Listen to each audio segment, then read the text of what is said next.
And Schwalm this morning at 6 o'clock on this Labor Day Monday. Thank you for starting your day with us. And the sun on our Corning sky cam, you can see, is just starting to come up, but how warm is it going to get today? Well, it's going to turn out pretty nicely, right around our averages. Pretty refreshing to get back up to them. We had a bit of a cooler week last week, but we're going to stay more on track here, at least for the first half of this week. Could get up into the 80s by Wednesday, but a cold front likely to come in and bring us some rain showers starting on Thursday. But for right now, we can enjoy a nice day ahead of us, but we are still in a bit of a chilly spot right now in the 40s and 50s. Most of us dealing with that cool air this morning, but not too much else. Only a little bit of cloud cover rolling in from the south and east. You can see just some thin clouds meandering through on the satellite. You can see a lot more blue on the temperature map, indicating some 40s. You got 43 for Canisteo. They have been chilly all morning. 47 now in Elmira, so it's starting to get a little bit more warmth. And 47 also for Tioga and Mansfield, nearby Ridgebury at 49. Watkins Glen and Penn Yan both sitting at 50. Again, 47 for Elmira. Has some low clouds in spots. You can see on our Corning sky cam had a little bit of cloud cover as well. Winds remain calm.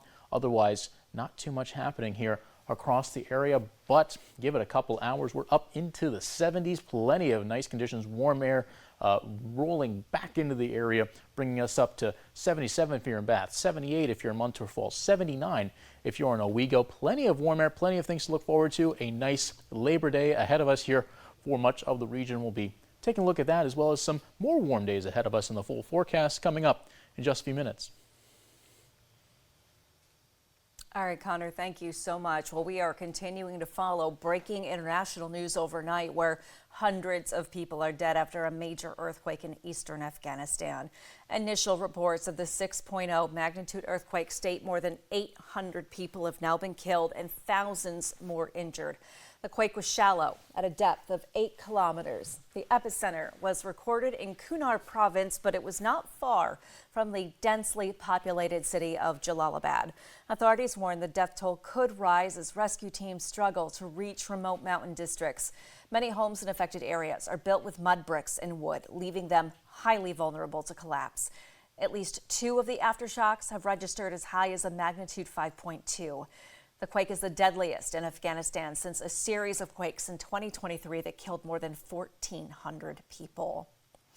Authorities in Cortland County are searching for an elderly man who went missing Sunday afternoon. They're asking for your help today to find 92-year-old Herbert Robinson of Cortland. Authorities say Robinson is an endangered adult who might need medical attention. He was last seen around 3 o'clock on Sunday afternoon on Beanie Road in the village of Cortland, driving a 2023 white Toyota Camry with license plate LCH 8233. Anyone who may have seen Robinson or have any information should contact the Cortland County Sheriff or call 911. Well, we continue to look ahead to the first day of school here in the Southern Tier, and many local organizations are holding back to school drives.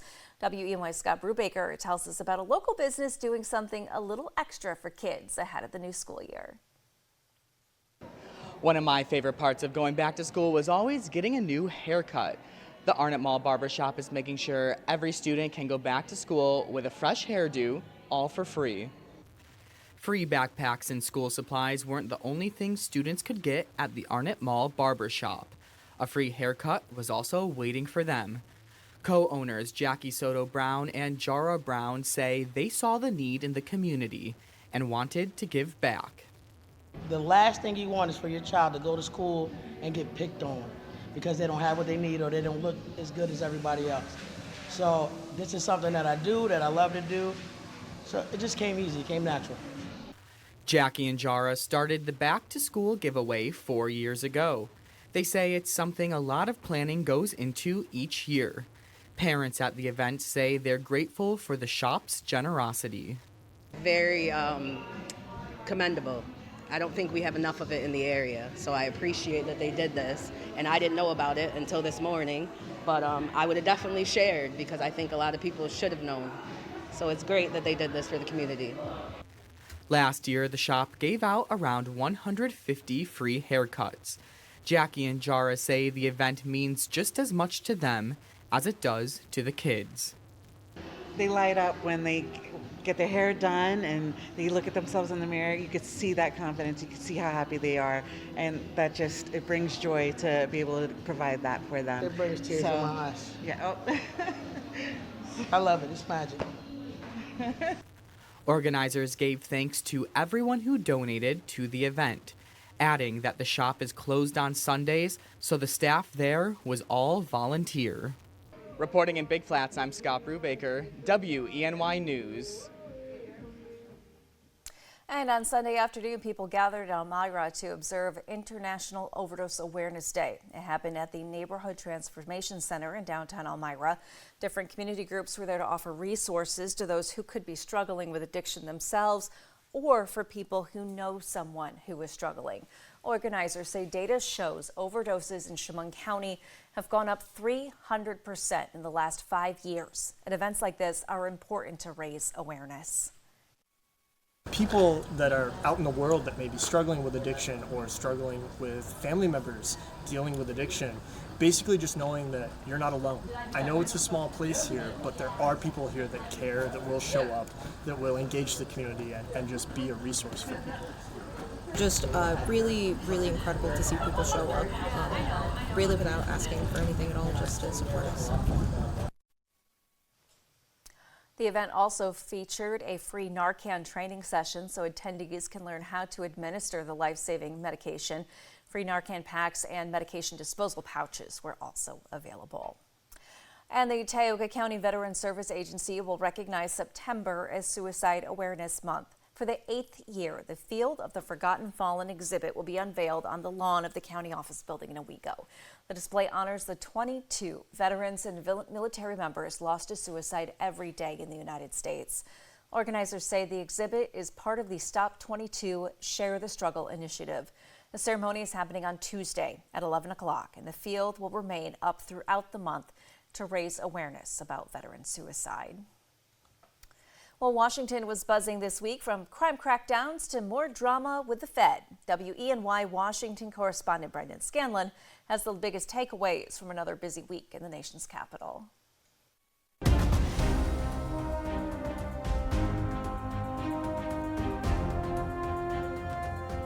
This week in Washington, the crime crackdown continues.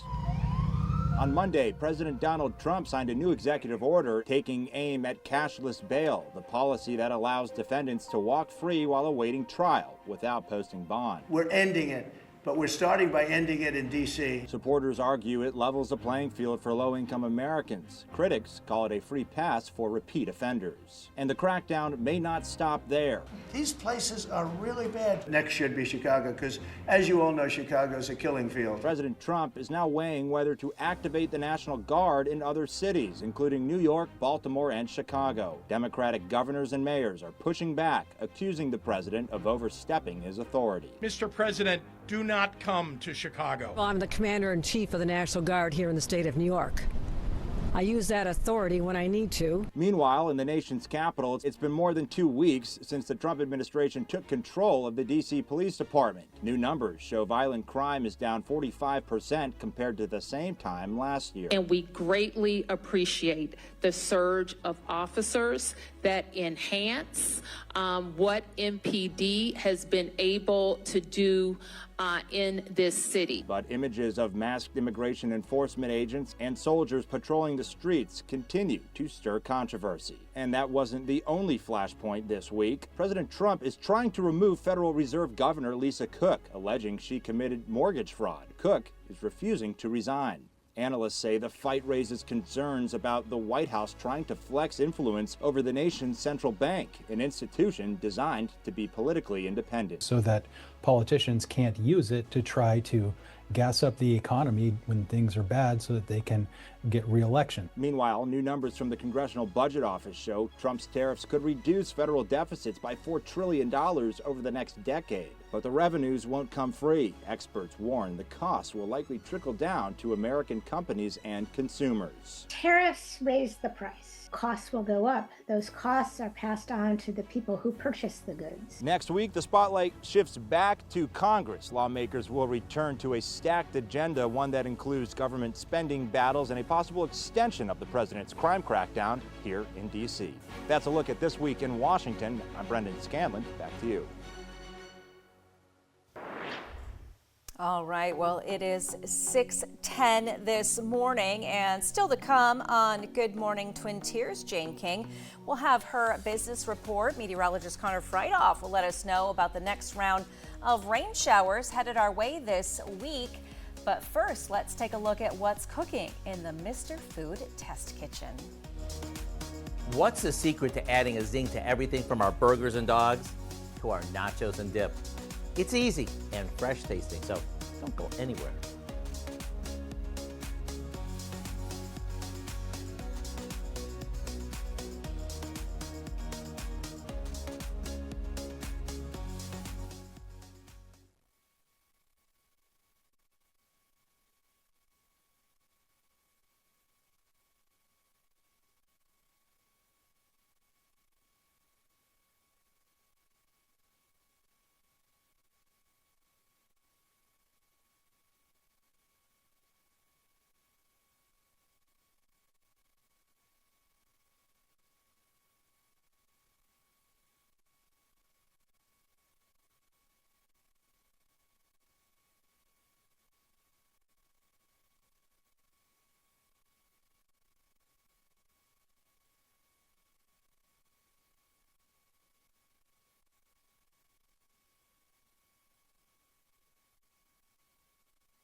Well, in the past few decades, the world has made remarkable advances in fighting cancer. Death rates are down substantially and likely to fall further.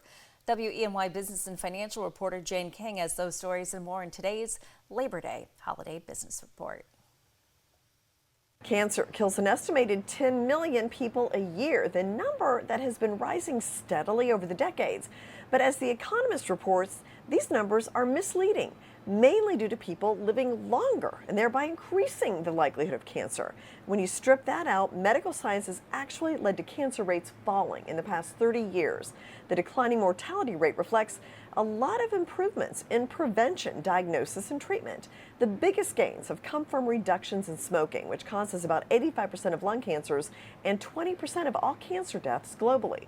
Mammograms, colonoscopies, and cervical smear tests, among other forms of screening, have helped identify lesions, polyps, and other tissue that may develop into cancer that can be removed early, preventing the progression.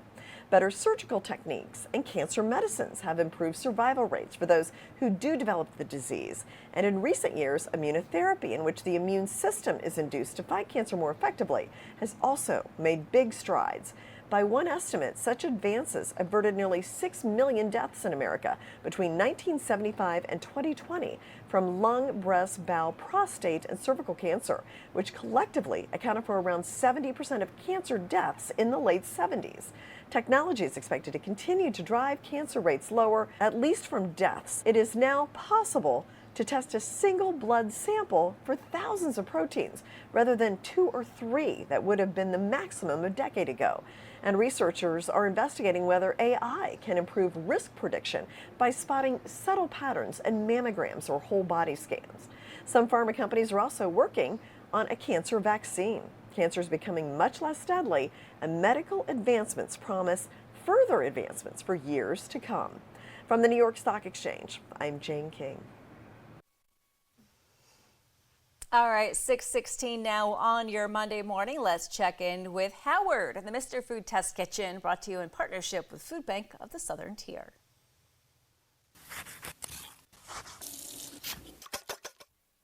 Before I get going today, I want to wish a happy Labor Day. No matter what you have planned, whether you're puttering around the house or having some friends over for a cookout, I knew today's recipe had to be sort of labor-free. So let me show you how to whip up a fresh tasting salsa that goes together in no time. We start by chopping 3 tomatoes. You could do this in a food processor, but since I like my salsa chunky, I think it's best to cut them with a knife. Now we mix these with some finely chopped onion, a bit of chopped jalapeno, a couple of tablespoons of cilantro, a little bit of garlic, a touch of salt, which brings out the flavor, the juice of a lime, and a dash or 2 of hot pepper sauce, depending on how spicy you like it. After mixing this up, we'll pop it in the fridge to let all the flavors come together. Now it's ready to put out with a bowl of tortilla chips for a fresh tasting way to start any meal.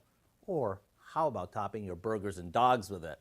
To get the recipe for our fresh chunky salsa, all you have to do is visit our website. I'm Howard in the Mr. Food Test Kitchen, where today we found an almost laborless way for you to say, ooh, it's so good.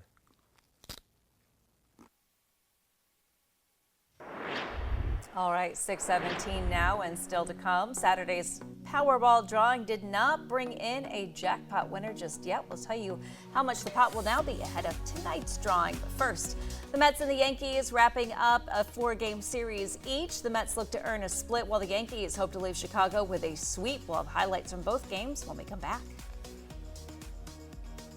And we're still looking at some very nice seasonable weather headed our way to start our September. We are going to look at some rain showers likely to make an appearance by Thursday. All that coming up in the full forecast here in Good Morning Twin Tiers.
Welcome back. We're looking out here at the Westfield sky cam. You can see a little bit of sunshine starting to pick out, or at least get right in that little gap there between the clouds and the horizon. Otherwise, we are still in the midst of a pretty chilly morning. See, temperatures actually have dropped in a few spots. It's down to 42 in Canisteo, but at 47, Elmira, Tioga, and Mansfield. 51 now for Watkins Glen. Remaining at about 45 in Wellsboro. So some of us still sitting in those 40s, but not too long from now, we will be getting up into the 70s once again. Looking at plenty of warm air all across the region, likely to deposit us at 77 in Elmira, also there in Towanda, 79 potentially up in Ithaca.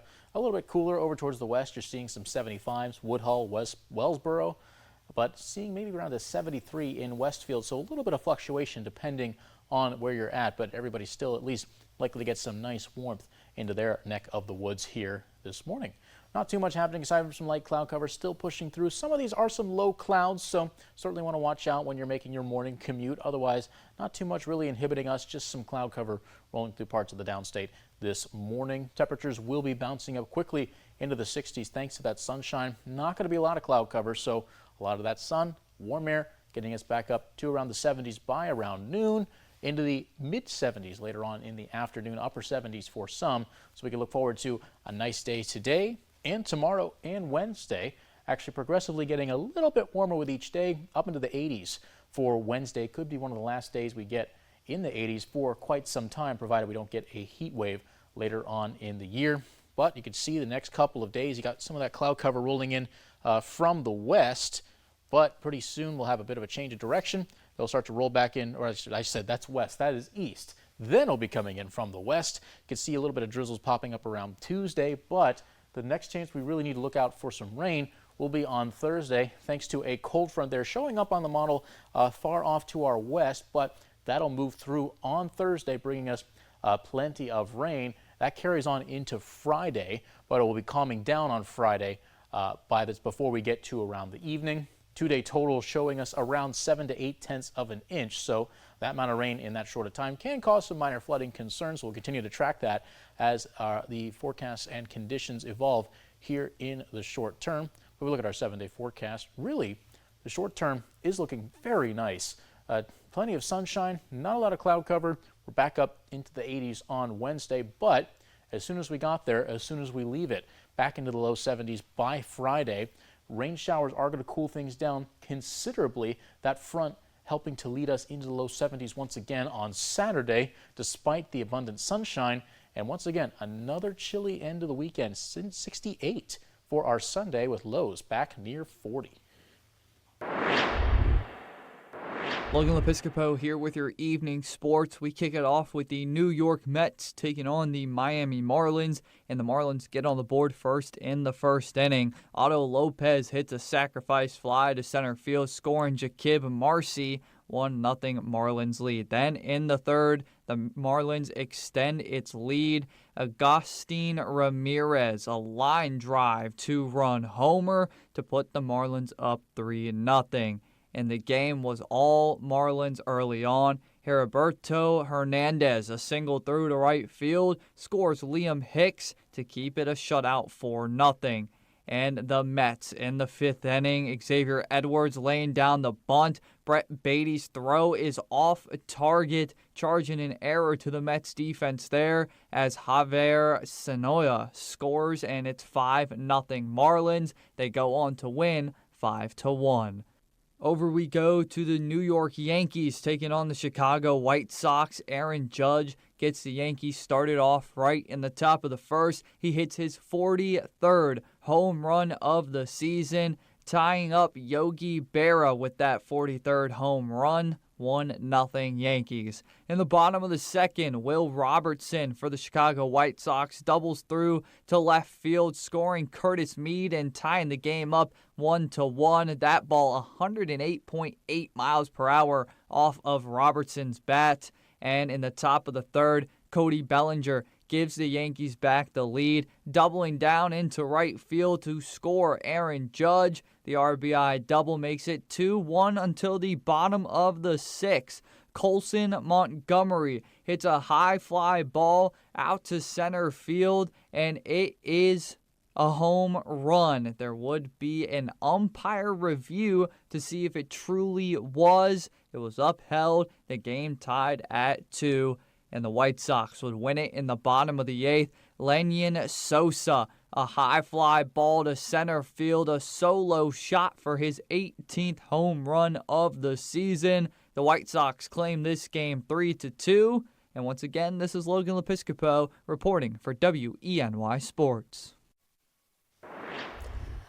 All right, 6:25, just about 6:26, and coming up and trending, an incident at a Pennsylvania theme park gave bystanders quite a scare. We'll tell you what happened and how it has a happy ending. And a couple of movies making their way to the big screen for the Labor Day weekend. We'll tell you which ones are ending this summer season at the movie theater. Those stories and more still to come.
All right, and welcome back to Good Morning Twin Tiers. Taking a look at what's trending this morning. It is Labor Day weekend, summer winding to an end, and that means summer blockbusters. Well, hopefully summer blockbusters that were at the box office. So let's take a look at some of the early estimates of the top 5 films in the theaters through the weekend. Variety reporting the summer movie season ended with an estimated $3.67 billion in revenues. That is slightly lower than last summer. The Roses came out fighting in 5th place, while Freakier Friday fell to 4th place, making $6.5 million over the weekend. The action comedy Caught Stealing debuted in 3rd place, opening with $7.8 million. Meanwhile, the 50th anniversary re-release of Jaws gobbled up $8.1 million for 2nd place, and Weapons returned to number 1, earning $10.2 million for a domestic total of $135 million. Connor, I mentioned in the last hour, I've never seen any of those movies aside from Jaws. So if I were going to check out one over this weekend, that probably would have been the one that I would have gone to see. It's interesting to see, like, even now, like, after so many years, Jaws is still like a very fresh in your mind kind of film. I mean, so many people know it so well, and you know, it's just, it has transcended its era. It's still very popular, even here. And I know how many people like have said it made them afraid of the beach. I actually saw it at a beach. I've heard of it making people afraid of going in the bathtub. Yeah, it is that iconic. Yeah, it is just, like I said, transcendent film. Incredible that it has made it as far as it has. It has to be interesting if you're a director and you see, you make your debut and then get beat by Jaws. That's got to be a bit of a rough one there. Yeah. Well, we'll take it over towards back into the real world now, where a pretty scary development happened down in Hershey Park, very popular theme park down in Pennsylvania. Now, it was a dramatic rescue. It was on Saturday. A young child there, you could see it on your screen, wandered away from his parents at the park and was spotted walking by himself along the monorail track. And a crowd was able to quickly gather below. A man in the crowd named John Sampson, he said his dad instincts kicked in. He climbed on top of the roof of a concession stand, then got onto the tracks to rescue the boy, who was not hurt in the ordeal. And once he was back on the ground, he was quickly reunited with his family. Spokesperson for Hershey Park said the boy became separated from his parents, somehow entering a secured area for the monorail. He spent about 20 minutes before he started walking on those tracks. And thankfully, the monorail was not running at the time of the incident, and the park said the team members were able to quickly respond once he was spotted on those tracks. And just great quick thinking by that person there that jumped up there, because I know it did take some time for the boy to get to a spot where he could be grabbed safely. You see the crowd there, they're kind of, yelling to the boy, telling him where to go, which just scary situation all around. Could have gone any number of ways. Thank goodness it ended with that boy safely. Yeah, that's scary. Absolutely. That's the last thing you want to see, especially if you're a parent, just having to deal with that. Absolutely. Well, in our last trending this morning, superstar Lady Gaga will be making her return to the MTV Video Music Awards, the network making that announcement over the weekend that Gaga was officially on the list of performers. And she's also the leading nominee with 12 nominations for the VMAs.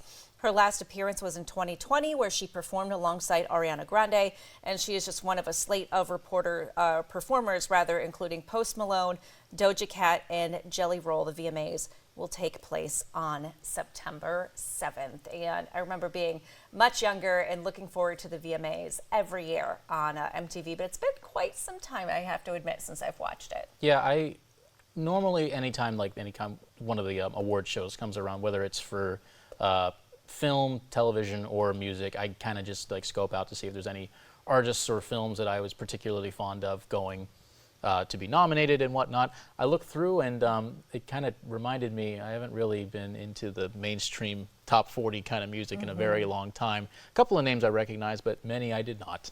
All right, well, Gaga, a wonderful performer, Absolutely. to be sure. Connor, thank you so much.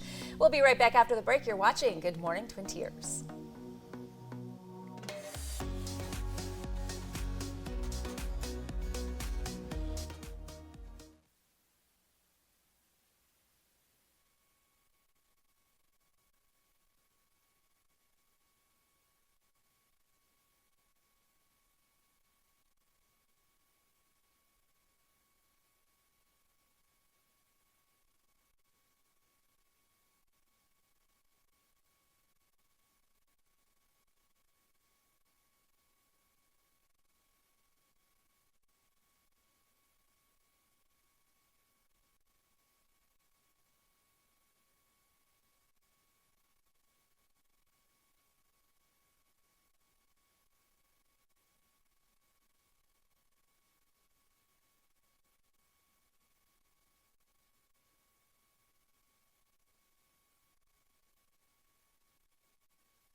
Right now on Good Morning Twin Tiers, the Powerball continuing to climb after another jackpot drawing with no winner. We'll look at the odds of winning now more than $1 billion.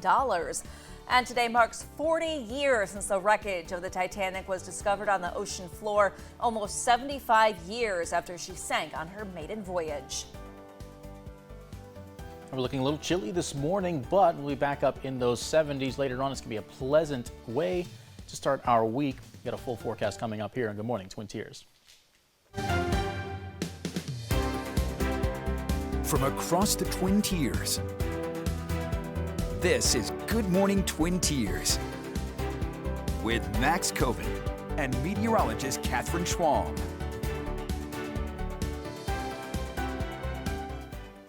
Oh, good morning, Twin Tiers. Thank you for choosing WENY News this morning. I'm Renata Steele in for Max Coven. I'm Connor Fradoff in for Catherine Schwalm. It is 6:36 on this Labor Day Monday. Thank you for starting your day with us. Well, I'm hoping that people get to sleep in this morning a little bit because they have the day off. You and I, not so much. But what is the rest of our day looking like?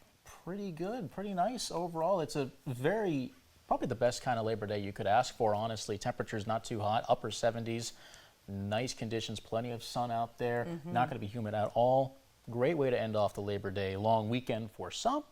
Overall, we are expecting a very nice start to the week. First half of the week overall is going to be very nice, a nice little last blast of summer, if you can call it. We're still a few weeks away from astronomical fall beginning, but with some projections, we are looking at a fairly cool part of September coming up next weekend, but we still got plenty of warm weather here this week. It'll be kickstarted thanks to a lack of cloud cover here later on. Some partly cloudy skies, but that sun's still going to get through and warm things up. Right now, still a ways to go. In the 40s for Bath at 47. Same goes Elmira. 44 now in Wellsboro. 51 in Watkins Glen nearby Erin at 50. It's now 48 in Ithaca. We look at some cloudy skies in Elmira, but some sunshine will break through, allowing to get that 47 up into the 70s by the afternoon, and high temperatures across the region likely to get up into the mid to upper 70s. You're looking at 78 for Montour Falls. Same goes for Spencer, 77 to Wanda, and 75 in Troy. You got some more 75s for you in Elkland, Wellsboro, and 77 for Elmira. Plenty of warmth to come through. We got more in the full forecast coming up here in just a few minutes. All right, Connor, thanks a lot. Well, Labor Day is often viewed as the last hurrah of summer. While some students across the country are already back in school, like the northern tier, others, like here in the southern tier, will be joining them this week. Labor Day celebrates the American worker. The federal holiday means there's no government offices or banks open today and no mail service. But when it comes to retail, well, that's a completely different story. Plenty of stores will be open, trying to attract customers with holiday sales. And today marks 40 years since explorers located the wreckage of the Titanic on the ocean floor. Former Navy officer Robert Ballard and French oceanographer Jean-Louis Michel made the discovery with the help of an experimental unmanned submersible called the Argo. The Argo traveled just above the ocean floor, sending photographs to a research ship. On September 1st, Argo was investigating debris on the ocean floor when it suddenly passed over one of the Titanic's massive boilers, lying at a depth of about 13,000 feet. The debris was found some 400 miles east of Newfoundland in the North Atlantic. The next day, the body of the ship was discovered nearby. The Titanic sank in 1912. The ocean liner was on its maiden voyage from Britain to New York with more than 2,000 passengers and crew on board when it struck an iceberg. About 700 people survived, but 1,500 died in the disaster. Since the discovery in 1985, other explorers have also visited the site. Well, the Powerball jackpot has now grown to a staggering $1.1 billion. That's after no one correctly matched all 6 numbers Saturday night. The next drawing is this evening at 11 o'clock Eastern. It will be the 5th largest prize in the history of the game. Powerball tickets are $2 each. They're sold in 45 states. Washington, D.C., Puerto Rico, and the U.S. Virgin Islands. Your chances of winning, though, well, they're not great. Lottery officials say it's roughly $1 in $292 million. Well, still ahead on Good Morning at Twin Tiers, Pawz and Purrz joins us with a look at an adoptable pet looking for a forever home. That's coming up. And starting this weekend, we're looking at, once again, another stretch of cooler than average conditions, not just for us, but for most of the Northeast and in the Midwest. We'll have all that coming up in the full forecast. But first, we'll take a look outside there. The Horsehead Sky Cam, starting to see a little bit of sunrise action here coming in, but some clouds keeping us cool for the moment. Full forecast right after the break on Good Morning Twin Tiers.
From WENY News, this is First Warning Weather.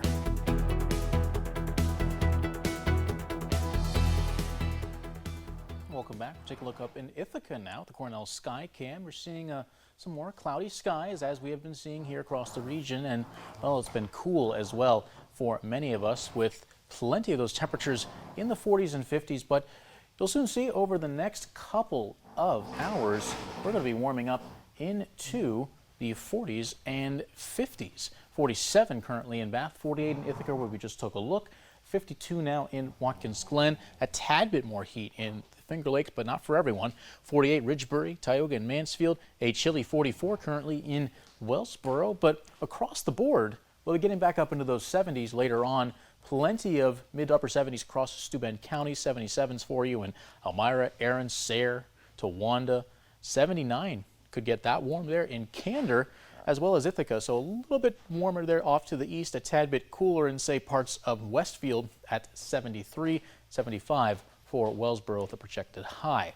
We are looking at still a little bit of cloud cover rolling through here this morning, a lot of that coming in from the east, and we'll see that that's thanks to a decent little offshore system pushing on some cloud cover into New England. Otherwise, we're staying fairly calm here headed into our morning, up into the 50s by 8, 60s by 10 in the morning. Noon, we're going to see temperatures bounce back up into the 70s and continue on into the mid to upper 70s. A little bit of cloud cover to follow us around, but we'll still see plenty of sunshine and warm air that's going to help us get up into those mid to upper 70s, back up right to around average. Staying on this path going into Tuesday, seeing those temperatures continue to hover in the upper 70s, getting to as warm as 80 by Wednesday. Mostly sunny skies, plenty to look forward to here this week, but overall we remain on this warm track for at least a little while longer. You can see plenty of that cloud cover, a lot of onshore moisture coming on from the south and east, but beyond that, we are still expecting to see a bit of a cool, or rather a cold front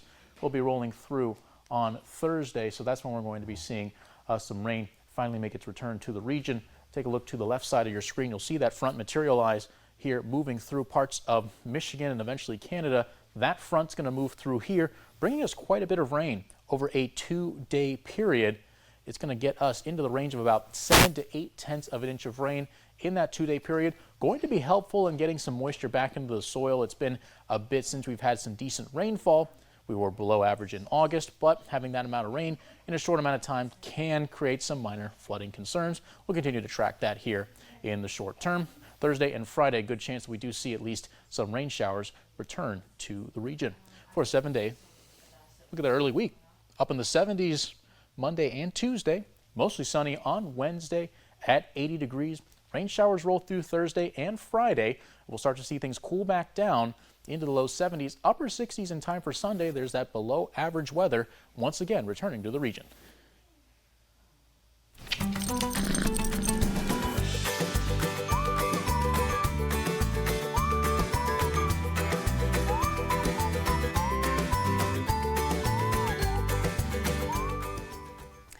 All right, well, we have some guests joining us this morning with Pawz and Purrz Animal Rescue. We have Brenda and Susan with us. And who are these little ones? So you have Lola, Lola and this is Chico. and Chico. They are a bonded pair.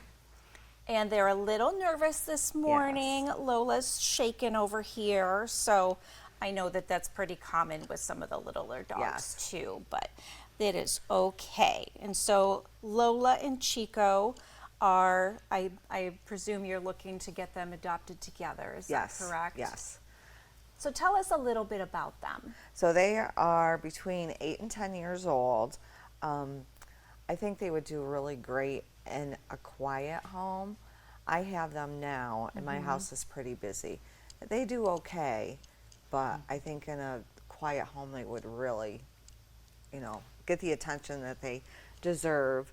It does take Chico a little bit longer to warm up than Lola, but I've had them for probably a month now, and they both just follow me all over the house. And So they're good companions. yes, they are. And do you know much about them? How did they come into your care? We actually, they were at Finger Lakes and they weren't doing well, so we offered to take them into them. Yeah, and I know a shelter environment can be so overwhelming for dogs sometimes. So to get them into, you know, a foster home where things are a little bit quieter, sometimes a little more homey, that's great. And so Brenda, I know too that Pawz and Purrz has some events coming up. Yes. Actually, we have quite a few this month. The first one is going to be at the Iron Flamingo in Corning on Market Street, and that one will be September 6th from 6 p.m. to 8 p.m. And One-Eared Cat will be playing there, and they're actually the ones that is going to be doing the fundraiser for us, and they're donating all their tips to Pawz and Purrz. So everybody go out and check them out. And then we have 2 adoption events. The first one is at Bradley Farms, and that's on the 13th of September from 11 to 3, and that's what is called the Furry Fest. And then, of course, the Harvest Fest in Corning on Market Street on September 20th from 1 o'clock to 5 o'clock. Okay, well, there are some great opportunities to get out there and support Pawz and Purrz. Yes. And what is the best way to find out the animals that you have up for adoption right now? Yeah, you can go to our website, pawzandpurrz.org, and they'll all be on there. Yep. And again, if you want to look at adopting Lola and Chico, they are a bonded pair, as you said. So we would love to keep them together. Susan, you know, if people are interested in learning more about these two, they should go to the Pawz and Purrz website as well. I don't think they're on the website yet, but I'll get them up. They can still put in an application even if they're not up there, but yeah. A nice quiet home, someone with a lot of time and patience. But they are great little dogs. Well, great. Well, Brenda and Susan, thank you so much for coming on with us this morning. And thank you to Lola and Chico as well. We'll be right back with Good Morning Twin Tiers.